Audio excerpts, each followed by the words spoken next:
jechuun ati na fakkaata. Eeyana. Akka keetti ilaalanii makiinaa lamaan dhawaaya.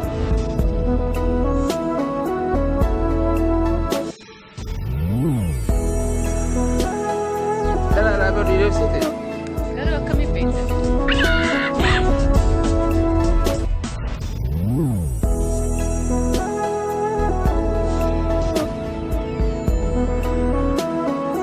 Yok ya benzinli ver kushimiga gatinle irse jira jani ver. Okay, gaafa sanna ma hedduu ture beekte. Duwa khaafan ras shuruf ka khunu mali. Kanamni noo baay'ee barba.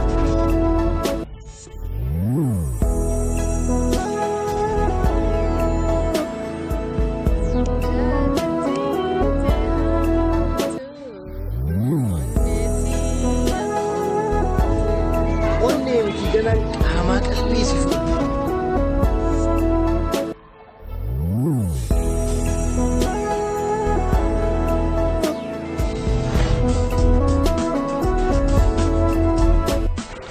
Bello, shanda kun behar. Shanda ko fa. Ulbata ko isoo. Shuruf ka enda ko shuruf ka ulbata male. Kana gulbati tinayam. Wallahi banini na ko sana.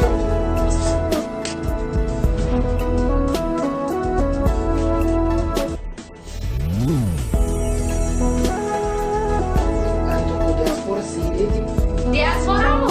Diaspora. Sa kumaan ko dasa. Anu waan gorodhu waanuma uumanti jenaa gootee nyaata.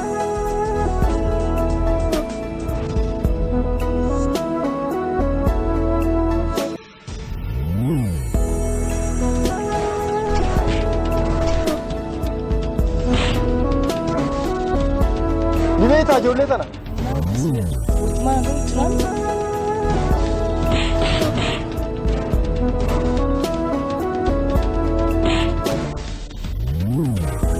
Utunya daru nyata kujira.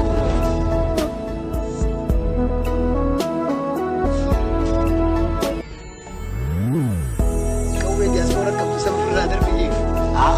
La adda hambaaban. Afaan michirin dhugaa jirtu natti.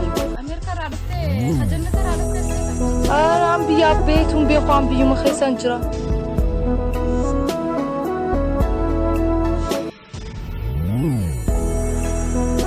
Warra Kanada, warra Austraaliyaa, warra cufaatu gammachiisutti jira malee ni maaliif mal'isinaa hin fiigin. Jaalachuu jibbituu duututi argamanii.